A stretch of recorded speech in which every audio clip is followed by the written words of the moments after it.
Africa is my beloved continent, but sorry to admit it, the economy is driving me nuts because Africa has been a potential continent for years, hoping that one day it will finally germinate like other continents. And right now, nothing to show for it, and the economy itself is not funny at all. But on a serious note, I will discuss the broken economy of Africa.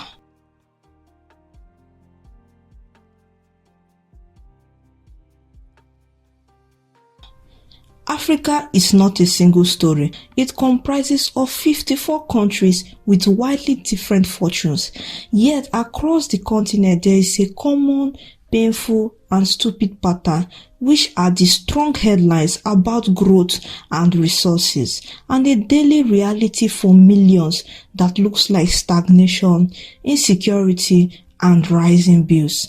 This is the broken economy in Africa, structurally resilient in places but failing the majority in measurable and human ways.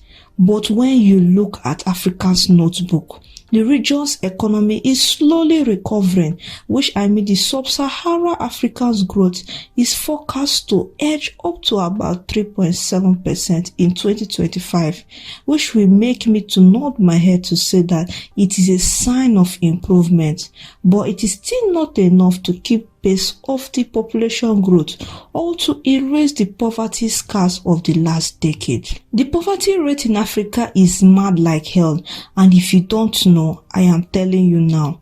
Even the World Bank and UN data sets are aware that 464 million people in the region still live in extreme poverty in 2024, a figure that makes clear how shallow headline growth can be. These statistics are for 2024, which means that if you try to add 2025 to the equation, we will definitely be in big trouble. But aside from the negative feedback we have been getting, we have been hearing of growth, potential, a near success pathway, and many more. But at the same time, we have to come together and discuss a little bit on why Africa's growth hasn't translated into prosperity. Number 1. Many economies in Africa are built around commodities like oil, minerals, cash crops, etc. When prices tumble, revenues and jobs vanish. I have observed that the recent downgrades in countries reliant on oil and minerals highlight the fragility of those revenue streams when global demand wanes. A good example is Nigeria. They are rich in oil, but the day oil vanishes, reality will shake the government stable. Anyway, let's go to the next number. Number 2. A growing number of low-income African states are either in or at risk of, and they are in debt distress. External debt bonding and looming debt service bills constrain governments from investing in schools, health, and roads, which are the very things needed to create inclusive growth. Recent estimates shows large external debts and heavy debt service obligations that bites into budgets. Number 3, a large share of African work are in informal jobs like small stores, casual labor, and unpaid family work, which rarely shows up in stable employment figure or contribute to tax bases. These salaries can't do anything in this tough economy that people are seeing. When GDP rises, informal incomes often don't. The region's large youth bulge is entering labor markets that create few formal jobs, which causes youth unemployment to remain high and stubborn. Number 4, when floods, droughts, and locusts damage harvests and destroy livelihoods faster than aid can replace them, then you know how bad it is going to be. Food price spike, feed inflation, erode real wages, and push families into debt or migration. Do you know the parts of the areas that will be affected the most? It is the rural areas, because most of them don't have plan B at all. Number 5, Africa exports raw materials and imports finished products.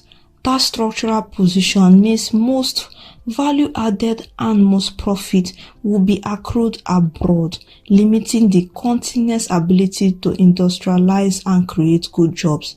Afreximbank and trade bodies reported a recovery in merchandise trade in 2024, but Africa still represents a tiny share of global exports and domestic value capture remains weak. Now that you know these 5 frustrating growth stagnations that surrounds Africa, let's discuss some crucial details. Remittances from the diaspora are often Africa's silent safety net. Worldwide remittances to low and middle income countries rose strongly in recent years and are larger than foreign direct investment in some places, and for many families, they are the difference between food on the table and not. But remittances are also brittle. Global slowdown, migration policy changes, or costlier corridors can quickly reduce flows. Here is what the different countries' government should do if they don't mind that I add something. Formalizing remittance channels and lowering costs may eventually multiply their impact, but it may still require policy fixes and financial infrastructure. Let me use countries to go into more details. Angola's growth forecasts were cut due to weak oil exports and rising debt concerns, while other countries, for instance, Uganda, are negotiating new IMF support to steady finances and access affordable funding. These cases aren't isolated. They are showing the world that a region is managing repeated shocks while trying to keep public services running. Some countries are left behind and they have to do better. I feel that Africa's economy is broken, so I want to tell you why it is broken and why it may not be broken. Allow me to add this before I continue. Broken doesn't mean hopeless. It means that systems like fiscal rules, trade patterns, credit markets, and social safety net produce outcomes that are preventable and fixable, but only with political will and structural change. Africa has enormous strength when it comes to a young population, market potential, fast-growing digital finance ecosystems, and an agreement like the AfCFTA, which is designed to stitch national markets together and boost intra-African trade. I have also been seeing some signs that show intra-African trade and merchandise exports growing, but infrastructure gaps, currency frictions, and uneven implementation holds AfCFTA back from delivering its full promise. So definitely this thing is holding them back and they really need to do something about it. So I want to highlight some practical fixes that could amend the economy. Number 1, country negotiators and global creditors must move beyond ad hoc relief to predictable, transparent rearrangements that free resources for investment. International finance architecture needs redesign so that growth-friendly public investment isn't crushed by short-term debt servicing. Number 2, policies that link miners to local processors, farmers to agro-industries, and manufacturers to regional markets keep more value and jobs on the continent. AfCFTA can offer such a policy framework for this. Number 3, spending on health, education, and climate-resilient agriculture is not charity, but it is an investment that raises productivity and reduces costly shock. If you don't know, I want you to know now because it is very, very, very important. Number 4, better digital IDs, e-payments, and progressive tax reforms can bring informal activity to the formal economy without crushing small entrepreneurs.